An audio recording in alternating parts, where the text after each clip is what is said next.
ये रानो चिड़िया है। वो एक गरीब चिड़िया है। रानो चिड़िया के पास न रहने को घर था, न ही उसका कोई परिवार था। हर दिन जंगल में अकेले भीख मांगा करती थी और जहाँ जगह मिलती वहीं सो जाया करती थी।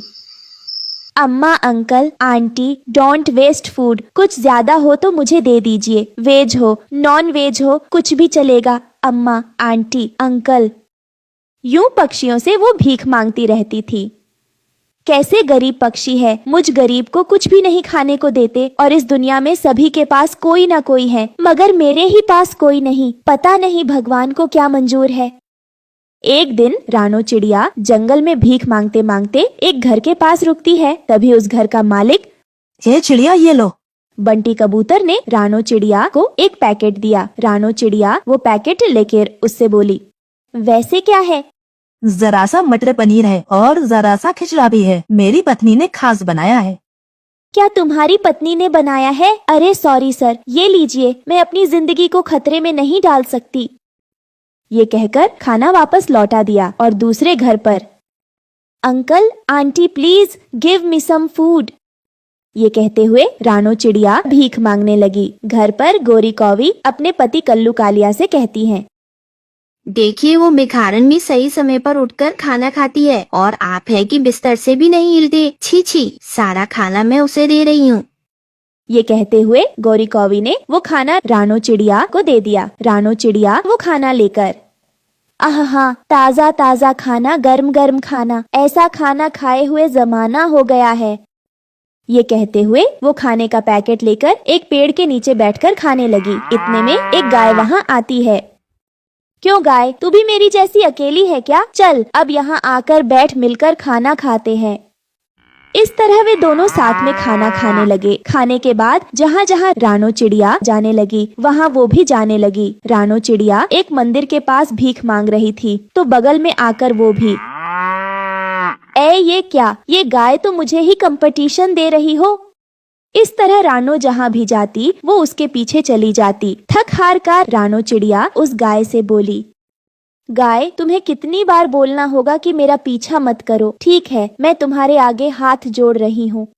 ये कहकर रानो ने उसके इर्द गिर्द 3 चक्कर लगाए। बस तभी गाय के पीछे से 2 सोने के सिक्के गिरे। रानो वो सोने के सिक्कों को देखकर, अरे ये तो सोने के सिक्के हैं, यानी तुम पैसे देने वाली जादुई गाय हो क्या? आहा, लगता है लक्ष्मी देवी खुद मुझे ढूंढते हुए चलकर आई है। ये सब देखकर रानो चिड़िया बहुत खुश होती है। तभी उसे एक संदेह हुआ, हाँ, वैसे तुम दिन में कितने बार सिक्के दोगी? जितने बार घूमूंगी उतनी बार दोगी क्या, या दिन में एक ही बार देती हो? ये कहते हुए फिर से उस गाय के गोल गोल चक्कर काटने लगी, लेकिन एक भी सिक्का नहीं निकला। ओहो, इसका ये मतलब है कि तुम पूरे दिन में एक ही बार देती हो सोने के सिक्के।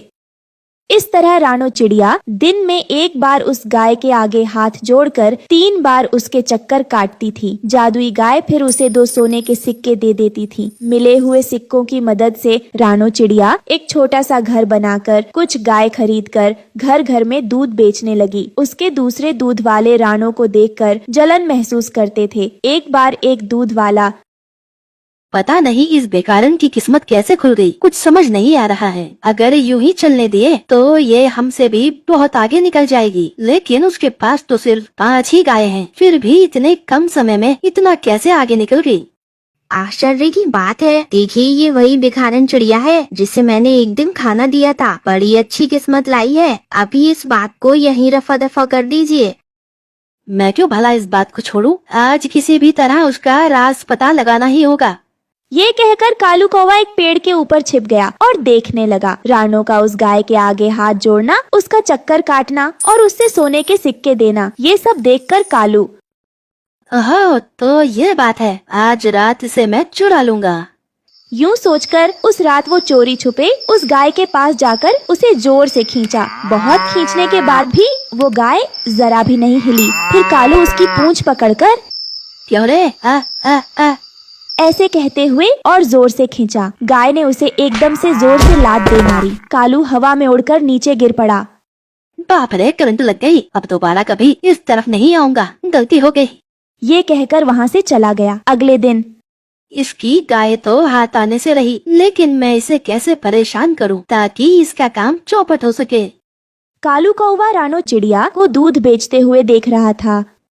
बहन रानो, एक पाव दूध देना तो।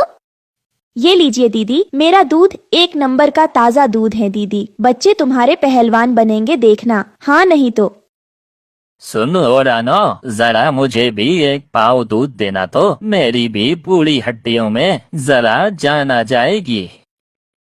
ये क्या हो रहा है? इतनी भीड़ लगाकर खड़े हैं, फिर भी मुझसे दूध लेने नहीं आ रहे हैं। अजीब बात है।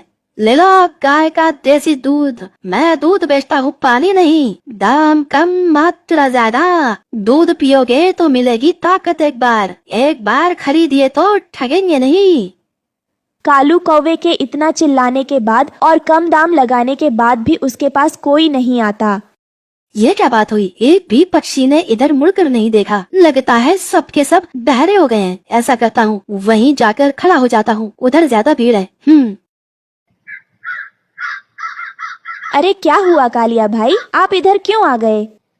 असल में उधर पक्षी नहीं आ रहे हैं, सोचा यह कुछ शुभ जगह है। अरे नहीं कालिया भाई, शुभ और अशुभ कुछ नहीं होता है। असल में बात ये है कि पक्षी पैसा देकर अच्छा सामान ही खरीदेंगे। तुम भी अच्छा दूध बेचो, देखना तुम्हारे पास भी पक्षी भिड्ढा लगाकर तुमसे दूध खरीदेंगे। देखो कालिया भाई, मैं हमेशा सबको सही चीज ही बेचती हूँ। हाँ, इससे मुझे कम लाभ होता है। बड़ी आई, बड़ा ज्ञान दे रही है। इसका जल्दी ही इलाज करना होगा। जैसे ही रात होती है, कालू कौवा चोरी से उसके तबेले में जाता है और उसके दूध में एक चूहा डाल आता है। अगली सुबह जब रानो दूध बेचने आती है। सुनो, मुझे आधा किलो दूध दे दो रानो। अरे ये क्या? अरे ये क्या रानो, ये सब क्या है? एक चूहा? छी छी छी छी, तुम क्या दूध के साथ क्या चूहा भी फ्री में दे रही हो? मैं आज के बाद से तुमसे दूध नहीं लूंगी रानो चिड़िया। आइए आइए, मेरे पास सिर्फ शुद्ध दूध है, चूहा नहीं। आइए आइए, मेरे पास चले आइए। मेरे पास चूहा नहीं, सिर्फ शुद्ध दूध मिलेगा। ये कैसे हुआ? मैंने तो ढक्कन कसकर बंद किया था, फिर चूहा कैसे इसमें? इस तरह रानो चिड़िया के सारे ग्राहक कालू कौवे के पास चले जाते हैं। रानो उदास मन से अगले दिन दूसरे जंगल घर घर जाकर दूध बेचने लगी और दूसरी तरफ कालू कौवा पानी मिला दूध जंगल वालों को पिला रहा था और बहुत पैसा कमा रहा था। पर ये ज्यादा दिन तक नहीं चल पाया। जंगल के मुखिया के पास जब पक्षियों ने बहुत शिकायत करी तो उन्होंने कालू की शिकायत पुलिस से की। पुलिस ने घात लगाकर कालू को दूध में पानी कम, पानी में दूध ज्यादा मिलाते पकड़ लिया और उसे काले पानी की जेल में बंद कर दिया। दोस्तों, इस कहानी से हमें ये सीख मिलती है कि लालच हमेशा हमें बर्बादी की ओर ले जाता है। अगर हम लालची नहीं हैं, तो हम निश्चित रूप से जीवन में सफल होंगे। हमें यह कभी नहीं भूलना चाहिए कि खुशी जीवन की सबसे सरल चीजों से आती है। एक घने जंगल में गोरी कौवी अपने बेटे जग्गू के साथ रहती थी। उसके आस पड़ोस में किसी भी पक्षी का घोंसला नहीं था, क्योंकि वो अकेले रहना पसंद करती थी। कोई भी पक्षी उसके पड़ोसी पेड़ पर आकर घोंसला बनाने की सोचता तो गोरी कौवी उसे वहाँ से भगा देती थी। वो किसी भी पक्षी को वहाँ अपना घर बनाने नहीं देती थी। फिर एक दिन वहाँ हरिया तोता एक पेड़ पर अपना घोंसला बनाने लगता है। तभी गोरी कौवी उससे कहती है, ए मोटी चोंच वाले तोते, यहाँ पर तिनकी इकट्ठा क्यों कर रहे हो? मुझे पता है तुम यहाँ पर घोंसला बनाना चाहते हो, लेकिन मैं यह होने नहीं दूंगी। भाग जाए यहाँ से, यहाँ सिर्फ मैं ही रहूंगी। मैं किसी को अपने पास रहने नहीं दूंगी, समझा या नहीं? वरना तोड़ू तेरा घोंसला। ऐसा कहकर तोते ने जो तिनके जमा कर रखे थे वो सब गोरी कौवी नीचे फेंक देती हैं। बेचारा तोता डर के मारे वहाँ से चला जाता है। ऐसे ही कुछ दिन गुजर जाते हैं। एक दिन एक रानो चिड़िया उड़ते उड़ते उस जंगल में आ जाती है। यह पेड़ ठीक है, दिखने में भी काफी मजबूत लग रहा है। मैं इसी पर अपना घोंसला बना लेती हूँ। वैसे भी लगता है इस जंगल में ज्यादा पक्षी नहीं रहते। यह सोचकर रानो चिड़िया अपना घोंसला बनाना शुरू करती है। गोरी कौवी भोजन लेने गई हुई थी, इसलिए कौवी के आने से पहले पहले ही रानो चिड़िया ने अपने लिए एक सुंदर सा घोंसला बना लिया था। शाम होते ही गौरी भोजन लेकर वापस आ जाती है। मम्मा मम्मा, वो देखिए, सामने चिड़िया ने अपना घोंसला बना लिया है। अब ये चिड़िया कहाँ से आ गई? मैं अभी जाकर इसे देखती हूँ। इसे पता नहीं है क्या यहाँ कोई भी मुझसे पूछे बिना घोंसला नहीं बना सकता? गोरी कौवी गुस्से में रानो चिड़िया के घोंसले की तरफ जाती है। ए चिड़िया, तुमने इस पेड़ पर घोंसला किससे पूछकर बनाया है, बताओ मुझे। रानो चिड़िया समझ जाती है कि अब ये कौवी उसको वहाँ से भगा देगी। इसी कारण रानो चिड़िया उससे झूठ बोलती है। कौवी बहन शांत हो जाए, आज की रात मुझे बस यहाँ गुजार लेने दे, कल सुबह मैं यहाँ से चली जाऊंगी। फिर गोरी कौवी वहाँ से चली जाती है। गोरी कौवी अपने बेटे को भोजन देती है। जग्गू बेटा, अब हमारे घोंसले के आसपास भोजन खत्म हो चुका है, कल मुझे भोजन लेने के लिए दूर जाना होगा। मगर मम्मा, मैं अकेला घर में कैसे रहूँगा? अगर मुझे अकेला देखकर कोई चील खा गया तो तब मेरा क्या होगा? मम्मा प्लीज, आप मुझे अकेला छोड़कर मत जाना। यह सुनकर गोरी कौवी डर जाती है और वो चुप हो जाती है। फिर सुबह हो जाती है। आज गोरी कौवी को भोजन लेने के लिए जंगल से दूर जाना था, लेकिन वो अपने बेटे को अकेला भी नहीं छोड़ सकती थी। इसीलिए वो रानो चिड़िया से मदद मांगने के लिए उसके पास जाती है। चिड़िया, थोड़ी देर के लिए तुम मेरे बेटे के पास बैठ जाओ, मैं भोजन लेने के लिए जा रही हूँ। मेरा बच्चा अकेला घर में डर रहा है। मगर गोरी बहन, मुझे आज यहाँ से जाना था। हाँ, अगर आप इतना कह रही हो तो मैं यहीं रुक जाती हूँ। ठीक है चिड़िया, मेरे बेटे का अच्छे से ध्यान रखना। फिर गौरी कौवी भोजन की तलाश में दूर चली जाती है। रानो चिड़िया गौरी कौवी के घोंसले में बैठकर उसके बेटे की रक्षा कर रही थी। और फिर कुछ समय बाद आसमान में एक दुष्ट चील आ गया, जिसे देखकर वो दोनों डर गए। बेटा चुप हो जाओ, दुष्ट चील आसमान में घूम रहा है, खतरा, हमें बड़ी सावधानी से काम लेना होगा। ये सुनकर जग्गू डर के मारे रानो के पंख में छुप जाता है। अरे ये क्या, इस जंगल में तो कोई भी पक्षी नजर नहीं आ रहा है। चलो दूसरे जंगल जाता हूँ अपना शिकार ढूंढने। फिर वो चील वहाँ से चला जाता है। थोड़े समय बाद गोरी कौवी भी भोजन लेकर आ जाती है। अपने बेटे को डरा हुआ देखकर गौरी रानो से पूछती है, ए चिड़िया, मेरा बेटा इतना डरा हुआ क्यों है? गोरी बहन, आपके जाने के बाद एक बड़ा सा चील आसमान में घूम रहा था, तब मैंने जग्गू बेटा को अपने पंख में छुपा लिया। मम्मा, वो चील बहुत बड़ा था, वो तो रानू आंटी ने मुझे बचा लिया, वरना वो चील हमें मार देता। गौरी यह सुनकर बहुत खुश होती है, क्योंकि आज रानो चिड़िया ने उसके बेटे को चील से बचा लिया था। गोरी बहन, अकेले जीना बहुत मुश्किल है। हम सब पक्षियों को एक दूसरे की जरूरत पड़ती रहती है, इसलिए आप बुरा ना माने तो मैं यहाँ इस पेड़ पर अपने बनाए हुए घोंसले में रह सकती हूँ क्या? हाँ रानो चिड़िया, क्यों नहीं। आज से हम दोनों मिलजुल कर रहेंगे और एक दूसरे की हमेशा मदद करेंगे। आज से तुम मेरी दोस्त हो और कभी भी तुम्हें किसी भी चीज की जरूरत पड़े तो तुम बेझिझक मेरे पास आ जाना। ऐसे ही कुछ दिन बीत जाते हैं। फिर एक दिन जब रानो चिड़िया भोजन की खोज पर जाती है तो उसको वहाँ कागजों का एक ढेर पड़ा नजर आता है। अरे वाह, यहाँ पर तो इतने सारे कागज हैं। हम इस कागज से अपना घर भी बना सकते हैं। वैसे भी मेरा घर बहुत कमजोर हो गया है, वो कभी भी टूट सकता है। मैं ऐसा करती हूँ, ये बात गोरी कौवी को बताती हूँ। फिर रानो ढेर सारे कागज लेकर वापस अपने घोंसले में आ जाती है और गोरी से कहती है, गौरी बहन, मैंने दूसरे जंगल में कागज का ढेर पड़ा हुआ है, देखा है? वहाँ पर तो कितने सारे कागज थे। क्यों ना हम उन कागजों से एक कागज का घर बना ले। वैसे भी आपका घर भी काफी पुराना हो गया है। मगर चिड़िया, मुझे तो घर बनाना नहीं आता। मैं तो घोंसला ही बहुत मुश्किल से बना पाई हूँ। कोई बात नहीं गौरी बहन, आप मुझे कागज लाकर देती रहना। मैं उन कागजों से एक बड़ा सा कागज का घर बना लूंगी। फिर दोनों ऐसा ही करते हैं। गोरी कागज लाकर रानो को देती है। रानो चिड़िया उन कागजों से एक बड़ा सा कागज का घर बना लेती है। अरे वाह रानो, तुमने तो बहुत ही सुंदर कागज का घर बनाया है। अब हम इसमें आराम से रह पाएंगे। अरे मम्मा, रानू आंटी, आपने कागज का घर तो बना लिया, पर अगर बारिश हो गई तो ये घर तो पानी में गल जाएगा। फिर हम क्या करेंगे? जग्गू की ये बात सुनकर तो रानो और गोरी के होश उड़ जाते हैं। अरे गोरी बहन, जग्गू तो बिल्कुल सही कह रहा है। मैंने तो इस बारे में बिल्कुल भी नहीं सोचा। वैसे भी बारिश का मौसम आने वाला है, अगर बारिश हो गई तो हम क्या करेंगे? रानो बहन, आप परेशान मत हो। वैसे भी बारिश में अभी काफी दिन बचे हैं, जब तक हम कुछ सोच लेंगे। तभी कालू बादल और बबलू बादल वहाँ बरसात करने लगते हैं। बारिश होते हुए देखकर रानो और गोरी डर जाते हैं। सुनो बादल भैया, आप प्लीज यहाँ पर बरसात ना करें। हमने अभी अपना कागज का घर बनाया है। अगर इस तरह लगातार बरसात होती रही तो हमारा कागज का घर गल जाएगा, फिर हम सब बेघर हो जाएंगे। तभी कालू बादल बोलता है, पर बारिश तो जरूरी है। यदि अगर बारिश नहीं हुई तो ये जंगल सूख जाएगा और तुम्हारे पेड़ पौधे भी सूख जाएंगे। फिर तुम ही पक्षी हमसे शिकायत करोगे। इसलिए हम तो यहाँ मूसलाधार बारिश करेंगे, चाहे तुम कुछ भी कहो। कालू बादल की ऐसी कठोर बातें सुनकर तो रानो और गोरी बुरी तरह घबरा जाते हैं। नहीं बादल भैया, हम पर थोड़ा रहम करो। हम इस बारिश में इस बच्चे को लेकर कहाँ कहाँ भटकेंगे। हमारे पास रहने के लिए दूसरा कोई आसरा नहीं है, इसलिए आपसे हम विनती करते हैं, हम मजबूर पक्षियों की मदद करो और यहाँ बरसात मत करो। हाँ बादल भैया, रानो चिड़िया बिल्कुल सही कह रही है। इस बारिश में हमें कोई आसरा भी नहीं देगा। ले देकर हमारे पास बस यही कागज का घर है।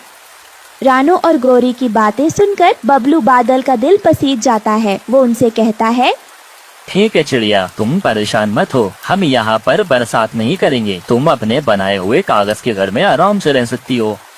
बादल भैया, आपका बहुत बहुत शुक्रिया जो आपने हमारी परेशानी समझी। हम आपका ये एहसान कभी नहीं भूलेंगे।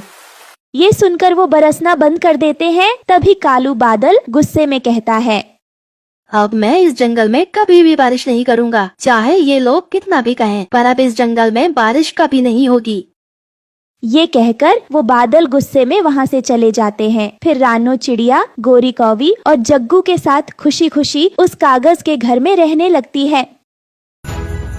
ये पंजाब नाम का गांव है। यहाँ एक जाना पहचाना मंदिर है। वही एक बोलने वाली गरीब चिड़िया आने जाने वाले भक्तों से खाना मांगा करती है। अम्मा, भगवान के नाम पे भीख दे दे। बाबा, भगवान के नाम पे भीख दे दे।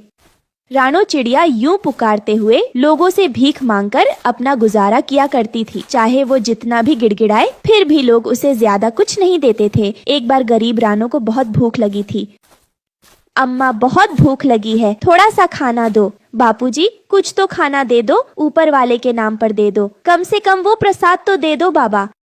ये सुनकर एक आदमी, क्या प्रसाद चाहिए? जानते हो, ये लड्डू मैं 2 घंटों से मेहनत करके लाइन में खड़े होकर ले पाया हूँ और तुम्हें यूं ही दे दो? क्यों, कुछ मेहनत करके अपने लिए दाना नहीं ढूंढ सकती? बोलना तो सीख लिया है इंसानों की तरह, अब काम करना भी सीख लो। यूं भीख मांगने में शर्म नहीं आती? अगर मेरे तुम्हारी तरह हाथ पैर होते तो मैं भी मेहनत करके अपना गुजारा कर लेती। भूख लगी है बाबा, बस जरा सा खाना डाल दो। चल जा, पहले ही मुझे चिंता है कि इसमें से काजू निकलेगा कि नहीं। ऐसा कहकर वहाँ से वो आदमी निकल गया। एक बार उस मंदिर के पास एक शादी हो रही थी। गरीब चिड़िया वहाँ गई तो देखा कि वहाँ सब खाना खा चुके थे और बचा हुआ खाना कूड़े में डाल रहे थे। भाई, बहुत भूख लगी है, खाने को यूं कूड़े में डालने से अच्छा हमें दे दोगे तो हमारा पेट तो भरेगा। ऐसे खाने को बर्बाद मत करो। हाँ हाँ, तुम्हें खाने पे बुलाएं अब। हाँ, इतने महान जो हो, या कहो तो तुम्हारे घर पर ही खाना भेज दूं। क्यों, भागो यहाँ से। ऐसा कहकर उस आदमी ने उस गरीब चिड़िया की बेइज्जती की। ठीक है, मैं खुद कूड़े से खाना ढूंढकर खा लूंगी, तुम इंसानों से बहस नहीं कर सकती। ऐसा कहकर वो कचरे में झांकने लगी तो उसे एक छतरी नजर आई। ये क्या, इतनी सुंदर छतरी यूं कचरे में फेंकी पड़ी है? इसे मैं अपने पास ही रखूंगी, बारिश में धूप में मेरे बहुत काम आएगी। यूं सोचकर उसने वो छतरी उठा लिया और अपने घर आ गई। एक बार उस छतरी के नीचे बैठकर रानो, अम्मा भीख दे दो, बापूजी भीख दे दो। गरीब पक्षियों को दाना पानी दोगे तो ऊपर वाला तुम्हें भी दाना पानी देगा। यूं कहते हुए वो भीख मांगे जा रही थी। आज अगर कोई महान इंसान मुझे भीख दे दे तो कितना अच्छा होगा ना। ऐसा उसके सोचते ही एक अमीर औरत रानो चिड़िया के पास आती है। नन्ही चिड़िया, आज मेरा जन्मदिन है, ये लो खाना और कुछ बाजरे के दाने और ये ठंडा पानी भी। Thank you. तुम्हारा नाम क्या है? मेरा नाम नेहा है। ये कहकर वो औरत वहाँ से चली गई। गरीब रानो को बहुत दिनों बाद अच्छा खाना मिलने की खुशी में वो गपागप खा गई। एक दिन बगल वाले गांव में बाढ़ आ गई। बच्चे बूढ़े सारे लोग घर के ऊपर चढ़ गए। सब बचाओ बचाओ चिल्ला रहे थे। 3 दिन हो गए लेकिन पानी कम नहीं हुआ। वही रानो चिड़िया छतरी के नीचे बैठकर हे भगवान, बेचारे पड़ोसी गांव वाले पता नहीं कैसे जी रहे होंगे, धूप में, पानी में, पता नहीं क्या हाल हुआ होगा। भगवान आप ही उन्हें बचाइए। यूं रानो सोच रही थी, बस तुरंत वो छतरी हवा में उड़ने लगी और उसमें से नए नए पकवान के पैकेट गिरने लगे। ये क्या, ये छतरी में से कैसे खाना निकल रहा है? ए भली चिड़िया, डरो मत, मैं एक मायावत छतरी हूँ। मेरी मदद से तुम बगल वाले गांव वालों की मदद करो, उन्हें खाना दो। रानो चिड़िया अपनी चोंच में खाना के पैकेट दबाकर एक एक घर के पास ले गई और सभी को खाना दिया। ये तो वही चिड़िया है, पास वाले गांव के मंदिर के पास ये भीख मांगती है। देखो आज इसी गरीब चिड़िया ने हमारी कैसे जान बचाई है, बहुत शुक्रिया तुम्हारा। कुछ दिन बाद पानी कम हो गया। गरीब रानो पहले की तरह मंदिर के सामने खाना मांगने लगी। अम्मा, बाबू खाना दे दो, गरीब को खाना दे दो, पक्षियों को खाना देने से भगवान तुम्हारी मदद करेगा। तब पड़ोसी गांव से लोग आकर, चिड़िया, तुमने जो हमारे लिए किया वो मामूली बात नहीं है। भूख क्या होती है हमें समझ आ गया है। तुम्हारे लिए हम घर बनाकर देंगे और खाना भी देंगे। रानो चिड़िया ने उनका बहुत शुक्रिया किया। जो मैंने किया वो कुछ नहीं है। ये छतरी के बिना मैं कुछ कर नहीं पाती। मेरे लिए घर बनाने की जरूरत नहीं है। बस कुछ करना चाहो तो हर दिन इस मंदिर में अन्नदान कीजिए। मेरे जैसे कई जरूरतमंद पक्षी की भूख मिटेगी। लानो चिड़िया, अन्नदान तो करेंगे ही हम, लेकिन हमें तुम्हारा घर बनाने से मना मत करो। बरसात का मौसम अभी गया नहीं है, कभी भी गांव में बारिश हो सकती है। कच्चे घोंसले में तुम बीमार पड़ सकती हो। उस दिन से वहाँ पर पक्षियों के लिए अन्नदान होने लगा और गांव वालों ने एक लकड़ी का मजबूत घोंसला एक पेड़ पर बनाकर रानो चिड़िया को दिया। एक दिन उस गांव में एक दुष्ट कालू कौवा की एंट्री होती है। कालू कौवा कामचोर और एक नंबर का बदमाश कौवा था। वो खाने की तलाश में इधर उधर भटक रहा होता है। ये कैसा गांव है? यहाँ कोई इंसान रोटी खिड़की के पास नहीं रख रहा है। ये गरीबों की बस्ती ज्यादा मालूम पड़ती है। ऐसे तो मैं भूखा मर जाऊंगा। मुझे कुछ न कुछ करना पड़ेगा। एक दिन वो मंदिर के पास जाता है जहाँ उसकी मुलाकात रानो से होती है। तुम तो इस गांव में नए लगते हो, पहले कभी नहीं देखा। हाँ, मैं दूसरे जंगल से आया हूँ। मुझे बहुत भूख लगी है, मेरी मदद करो। रानो चिड़िया ने अपने जादुई छाता की मदद से कालू को खाना दिया। कालू ने जब जादुई छाता देखा तो उसके मन में लालच आ गया।